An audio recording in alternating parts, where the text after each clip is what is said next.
Hai guys, welcome back to my YouTube channel Robinto Bento Prot Indonesia Jerman. Guys, sekarang aku udah setidaknya 1 hari, hampir 2 hari karantina di Jakarta. Sekali lagi tepatnya di Hotel Mercure Batavia di Jakarta Utara. Kalau nggak salah ini di Kota Tua. Dan setelah aku post Instagram, terus aku juga udah upload video YouTube aku mengenai perjalanan aku ke Indonesia. Ada beberapa informasi juga di sana. Kalau misalnya kalian penasaran, kalian boleh lihat-lihat video sebelumnya. Dan ada beberapa pertanyaan juga yang masuk mengenai proses kepulangan aku di Indonesia seperti yang aku bahas di video sebelumnya. Mungkin kalau nggak jelas, ya kalian bisa tonton aja langsung videonya. Sekali lagi, aku bakalan flashback lagi perjalanan aku sebelum ke Indonesia itu. Jadi memang gini teman-teman, memang aku pulang ke Indonesia itu memang udah aku rencanain. Jadi dulu sebelum aku berangkat ke Jerman dan setelah aku tiba di Jerman, aku memang udah punya tekad yang bulat banget bahwa aku akan bertahan di Jerman sampai pendidikan aku selesai. Aku akan bertahan di Jerman sampai apa yang aku impikan di Indonesia dulu terwujud gitu. Itu tekad aku. Jadi memang benar-benar ketika aku udah yakin bahwa aku akan lulus master aku dan aku akan mampu menyelesaikan program Weiterbildung aku di Jerman gitu, aku langsung kepikiran untuk pulang ke Indonesia. Karena hidupku di Jerman itu setelah aku mulai start berjuang di Jerman, benar-benar banyak banget tantangannya, banyak banget energi yang aku investasi yang aku buang, yang aku perlukan untuk perjuangan aku di Jerman. Benar-benar ya, bukan perjalanan yang mudah. Naik turun, jatuh bangun, merasa ditinggalkan, dan gimana aku bangkit lagi untuk berjuang. Dan banyak sekali problem termasuk mental health issue yang aku alami ketika aku berada di Jerman. Setelah aku kemarin mengalami mental health issue yang benar-benar membuat aku ngerasa oh my god, kayaknya aku benar-benar perlu support dan energi dari keluarga aku. Makanya aku langsung bulatin tekad untuk setelah pendidikan ini aku harus pulang ke Indonesia, apapun itu. Nah, karena pandemi datang, jadinya beberapa bulan sebelum aku memutuskan untuk pesan-pesan tiket, jadi tuh guys, aku organisasi kepulangan aku di Indonesia tuh bener-bener udah jauh-jauh hari sebelumnya. Kayak 4 bulan sebelum aku pulang ke Indonesia itu aku udah urusin semua tiket, udah aku pesan dan lain sebagainya. Aku udah cari-cari informasi gimana sih caranya pulang ke Indonesia di musim pandemi. Aku lihat grup PPI, aku lihat grup AVA, aku lihat grup-grup orang Indonesia di Facebook yang biasanya sharing pengalaman mereka lewat blog dan lewat tulisan-tulisan di sosial media tentang pengalaman mereka pulang di masa pandemi di Indonesia. Dan itu membantu aku banyak banget gitu. Begitu teman-teman. Terus aku selain cari-cari informasi itu juga aku melihat teman-teman aku yang pulang ke Indonesia sebelumnya, orang-orang yang aku kenal. Aku berusaha kontak mereka, aku berusaha nanya mereka gimana proses kepulangan di Indonesia, apa aja yang dilakukan. Terus setelah itu aku juga banyak update informasi dari Kemenkes, dan aku banyak update informasi dari web-web pemerintah yang berkaitan dengan aturan penanganan COVID di Indonesia. Menurut aku itu sangat penting sekali dilakukan untuk teman-teman yang mau pulang ke Indonesia, karena sekali lagi aturan itu akan bisa berubah sesuai dengan situasi dan kondisi saat ini di Indonesia gitu teman-teman. Dan setelah aku sampai kemarin di hotel, apa yang aku lakukan ya, aku istirahat. Terus ada beberapa hal yang istilahnya mau aku share juga mengenai hotel tempat aku sekarang. Jadi tuh teman-teman, selain kita nggak dibolehin keluar dan lain sebagainya, biasanya di tempat aku sekarang itu kita boleh memesan makanan ke mereka. Misalnya kayak aku perlu kayak aku pengen banget Pokari, terus aku pengen banget susu beruang, terus aku ngerokok juga kan, jadi aku beli rokok di luar aja daripada beli di sini gitu.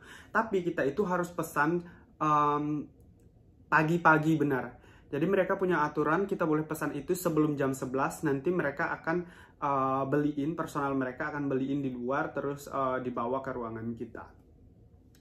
Begitu teman-teman. Setelah itu makanan sejauh ini di tempat ini menurut aku enak karena memang makanannya makanan Indonesia. Dan untuk makanan teman-teman kita boleh pilih kayak misalnya kamu mau sarapannya Western atau makanan Indonesia, terus mau makan siangnya Western atau makanan Indonesia. Tapi kamu juga boleh pilih Western Indonesia. Jadi nanti di wexel gitu sama mereka, diganti-ganti.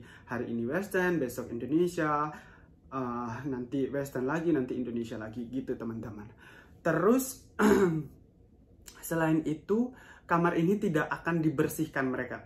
Jadi selama aku karantina di sini, aku akan berusaha untuk bersihin kamar aku sendiri. Terus ya gimana ya, untuk sirkulasi udara aku nggak bisa berbuat banyak, tapi setidaknya aku berusaha untuk kamar ini tetap bersih dan nyaman buat aku gitu, biar karantina aku juga kayak nggak boring dan ya mendukung lah kesehatan aku gitu.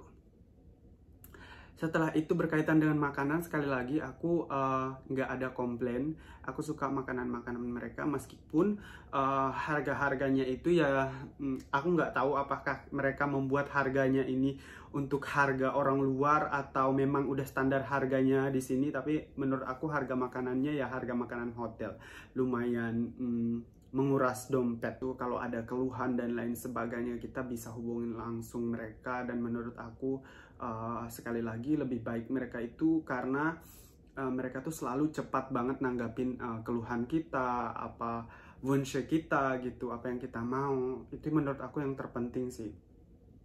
Jadi tuh kemarin aku dites dan mereka bilang ke aku kalau misalnya aku negatif, nggak akan ada orang yang datang ngasih tahu aku bahwa aku negatif. Jadi kalau aku positif baru ada tim dari hotel yang datang ke kamar aku dan ngasih tahu kalau aku positif dan aku harus dievakuasi di hotel yang lain yang istilahnya penanganan medisnya lebih baik dan lebih banyak tim medis di hotel tersebut gitu.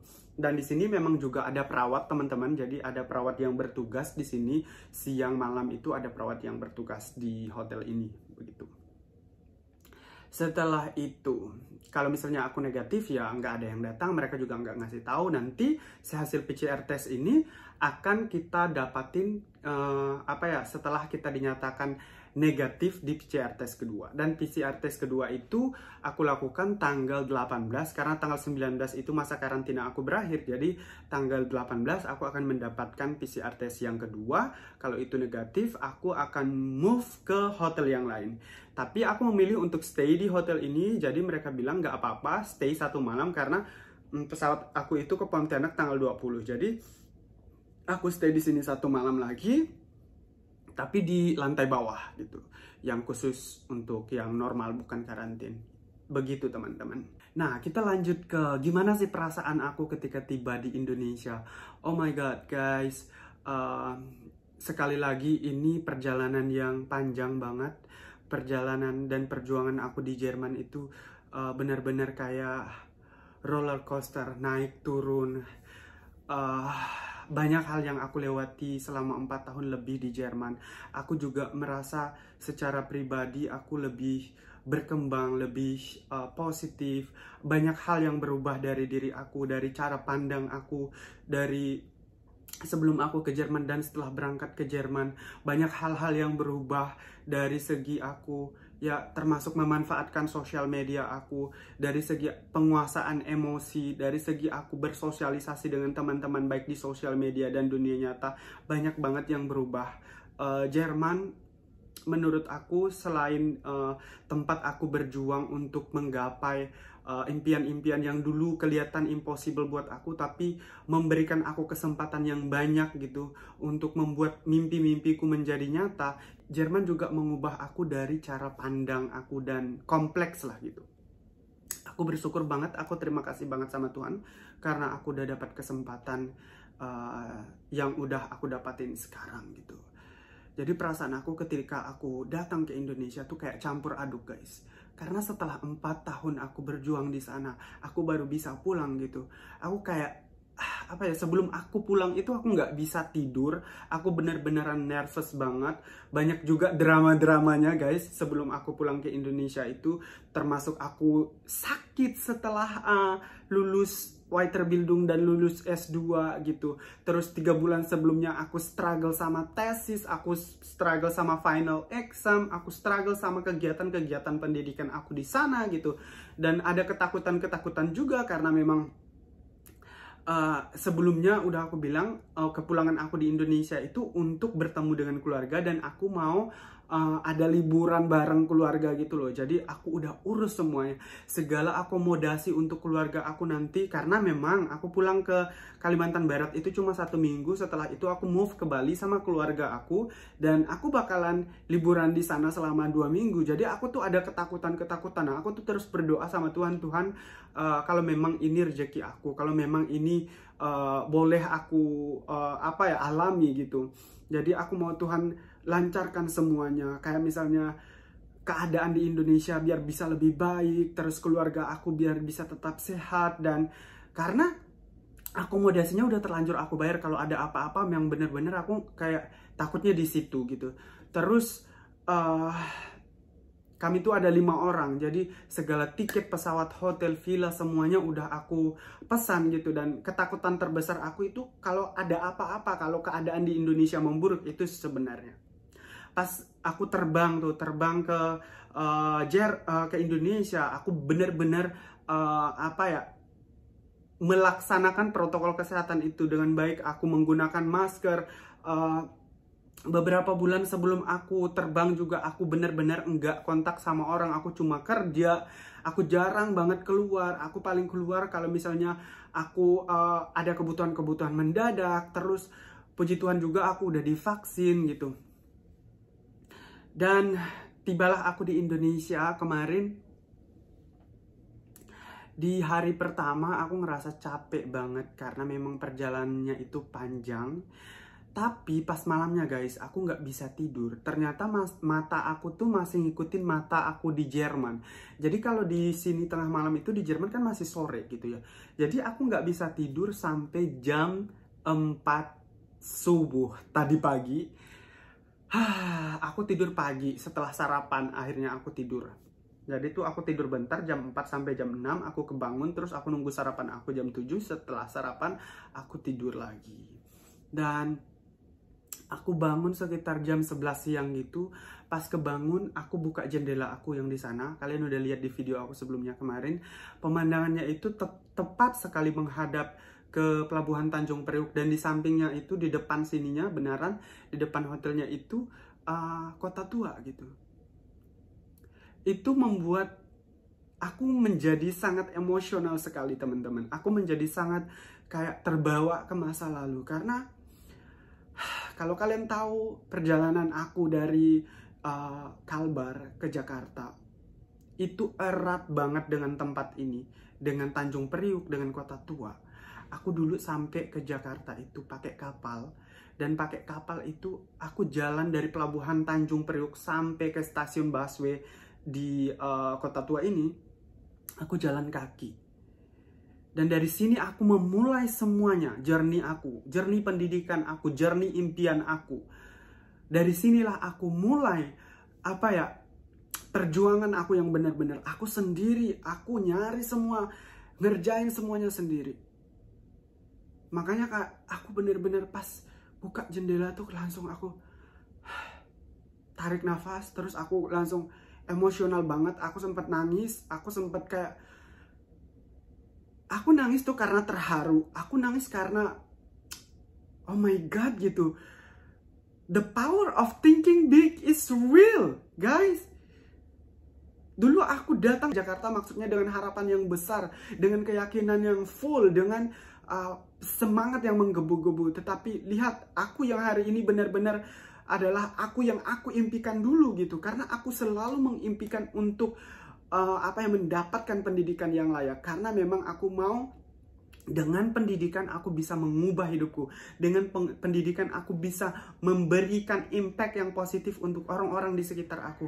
Dan dengan pendidikan aku percaya aku bisa menginfluence orang lebih banyak untuk menjadi lebih baik. Dan puji Tuhan aku pulang sekarang ke Indonesia dan tinggal di sini terus melihat, mereview lagi kehidupan aku dulu gitu.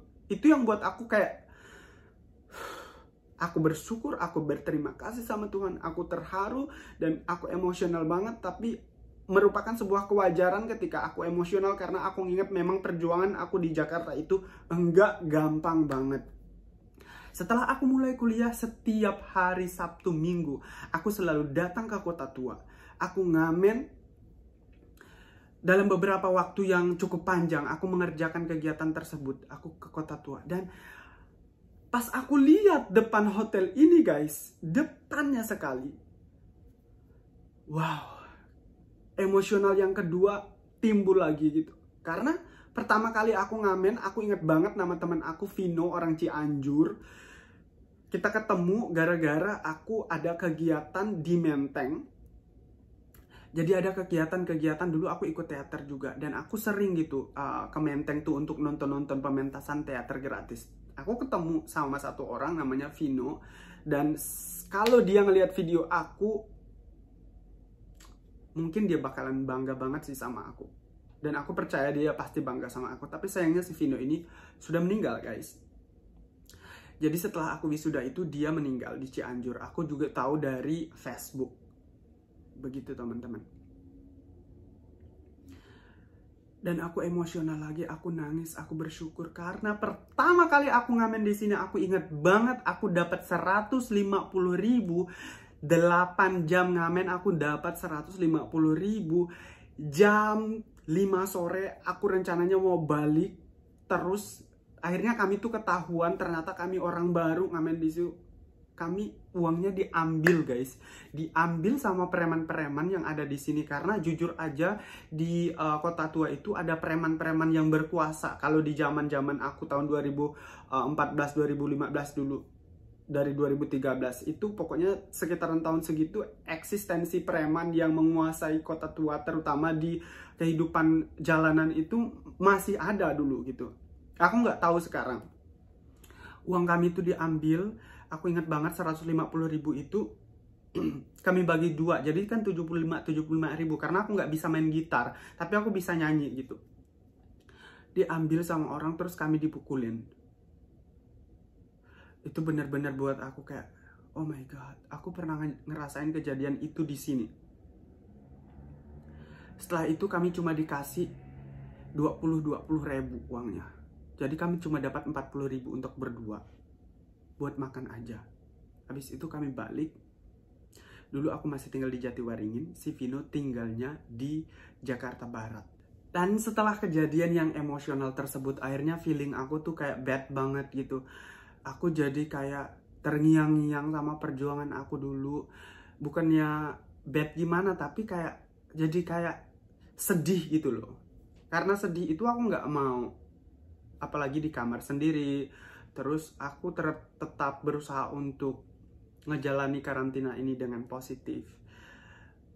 Aku baca buku, aku masih bawa buku. Aku kayak Think Like a Monk itu udah selesai aku baca. Tapi ada beberapa part yang aku suka ulang-ulang untuk menambah motivasi dan semangat aku.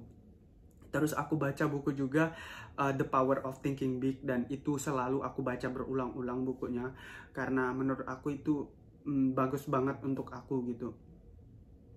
Aku baca 2 buku tersebut. Terus aku kontak sama temen aku yang kemarin dari Budapest. Dia itu kan guru yoga, instruktur yoga di Bali. Aku nanya-nanya dia, gimana perasaanmu di hari pertama karantina, apa yang kamu lakukan, apakah kamu semalam tidur dengan baik. Terus kami cerita-cerita lagi tuh, dia add aku di Facebook, terus dia nanya-nanya dan lain sebagainya. Terus aku bilang, aku ceritain pengalaman aku hari ini kayak aku sedih dan lain sebagainya karena beberapa alasan. Terus dia bilang ke aku, gimana kalau kita yoga, kata dia kayak gitu. Karena jujur aja meditasi itu sebenarnya bukan hal yang baru buat aku. Aku juga praktis meditasi di Indonesia sebelum aku memulai kegiatan aku, memulai kayak proses universitas aku dan lain sebagainya. Tamat SMA itu aku udah belajar meditasi. Dan ketika aku di Jerman, aku juga praktis meditasi karena menurut aku itu bagus banget untuk untuk manajemen stres aku, dan seperti yang aku bilang tadi juga aku struggle dengan mental health issue, jadi itu ngebantu aku banget meditasi untuk aku lebih positif, untuk aku lebih tenang, untuk aku lebih produktif dan lain sebagainya. Akhirnya kami yoga, teman-teman. Yoga bareng sekitar 1,5 jam. Meskipun aku itu yoga itu masih baru belajar gitu. Aku belum pernah ngikutin kursus yoga sebelumnya, tapi aku suka meditasi dan aku diajarin sama dia untuk relax dan lain sebagainya. Dan aku juga akhirnya join di grup kelasnya dia. Nanti si yoga ini akan aku jadikan aktivitas yang secara kontinu aku ikutin. Meskipun aku di Jerman, nanti aku akan tetap ngikutin kelasnya dia untuk belajar yoga secara online. Dan aku surprise banget, ternyata murid-muridnya dia itu berasal dari seluruh dunia. Gila nggak sih? Bahkan aku ngeliat ada satu orang yang itu dari South Africa, dari USA, dari Nederland, dari Denmark. Ada satu orang dari Jerman, dia dari Baden-Württemberg. Kami kenalan gitu, dan itu menjadi sesuatu yang baru buat aku, dan wow gitu. Di karantina aku tetap bisa mendapatkan sesuatu yang baru. Itulah fungsinya komunikasi, menjadi pribadi yang istilahnya mudah bergaul, mudah kontak dengan orang lain. Itu sebenarnya menguntungkan. Setelah itu aku dapat makan ya 3 kali sehari, sarapan, makan siang, makan malam. Terus aku juga tadi sempat ceritain beli kelepon. Karena guys, sekali lagi isu kelepon ini, aku tuh pulang ke Indonesia aku pengen banyak makan makanan yang asli dibuat di sini gitu, karena emang rindu banget. Meskipun aku bisa masak di Jerman, tapi kayak masakan di sini tuh kayak pokoknya beda aja gitu. Akhirnya melihat kelepon, aku pesen lah keleponnya satu itu 80.000 satu porsinya. Aku kira keleponnya segede-gede gini. Jadi tuh pas ditanyain aku mau berapa keleponnya, aku bilang 2. Jadi 2 itu aku bayar 160.000. Ternyata keleponnya kayak cake gitu. Tapi rasanya enak gitu, cuma nggak sesuai ekspektasi aku. Ekspektasi aku ya keleponnya itu kelepon yang dibungkus pakai daun pisang, dibuat dari bahan tepung beras, terus ada tengah-tengahnya ada gula merah, kayak kelepon aku di Pontianak gitu. Jadi ekspektasi aku tuh kayak gitu. Meskipun keleponnya di luar ekspektasi guys, tapi aku berhasil ngelewatin hari pertama aku karantina dengan baik, dengan tetap stay positif dan tetap ngelakuin kegiatan-kegiatan yang positif. Ya, mungkin itulah update dari kegiatan karantina aku di hari pertama di Jakarta. So, untuk update selanjutnya mungkin aku akan sharing lagi ke kalian, teman-teman. Jadi, sekian dulu update hari ini. Semoga video ini bermanfaat untuk kalian. Sampai jumpa di video-video berikutnya. Ciao!